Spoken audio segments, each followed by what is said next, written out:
কে গো, আমাকে পানি পান করালে? আমার নাম হাসি, আমি ইচ্ছামতি নদীর ধারে বাস করি। তুমি খুবই ভালো। আমি দোয়া করি আল্লাহ যেন তোমার মনের ইচ্ছা পূরণ করে দেয়।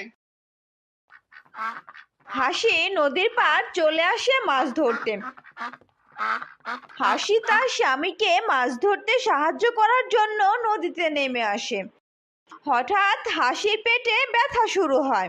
স্বামী, স্বামী, আমার পেট ব্যথা করছে, আমি মরে গেলাম স্বামী। বউ, তাড়াতাড়ি আমার সাথে পাড়ে চলে আসো।